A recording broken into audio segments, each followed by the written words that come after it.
नमस्कार. आज आपण मस्त चटपटीत अशी पुदिन्याची चटणी पाहणार आहोत. ही चटणी इडली, डोसा, उत्तप्पा, आप्पे कशासोबतही आपण खाऊ शकतो. तसेच जेवणाच्या पानातही तोंडी लावण्यासाठी ही चटणी आपण बनवू शकतो. फक्त नैवेद्यासाठी ही चटणी जर बनवत असाल तर यातील लसूण स्किप करायचा आहे. चला तर मग या चटपटीत चटणीची रेसिपी कशी आहे हे पाहूयात.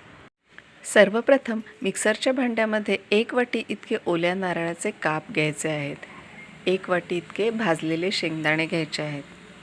1 छोटी वाटी इतकी भाजकी डाळ घ्यायची आहे.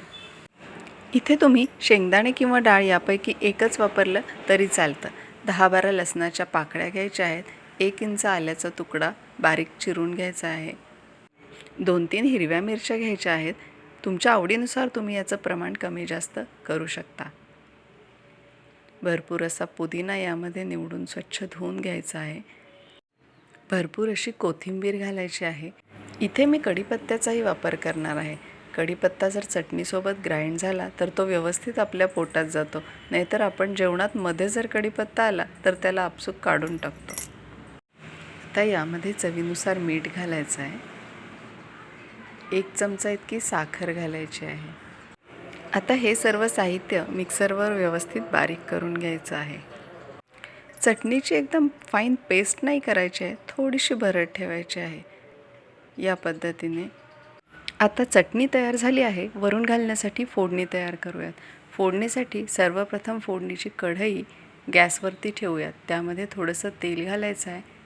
1 चमचा मोहरी घालायची आहे. मोहरी छान तडतडली की 1 चमचा इतके जिरे घालायचे आहेत. 1 चमचा उडदाची डाळ घालायची आहे. उडदाच्या डाळीमुळे खमंग स्वाद येतो. कढीपत्त्याची पाने थोडीशी बारीक तोडून घालायची आहेत. आणि सर्वात शेवटी थोडासा हिंग घालायचा आहे. फोडणी चांगली तडतडली की ही फोडणी चटणीवरती घालून घ्यायची आहे आणि हे सर्व मिश्रण व्यवस्थित एकत्र करून घ्यायचं आहे. आता सर्वात शेवटी यामध्ये आपण अर्धा लिंबू पिळून घेणार आहोत.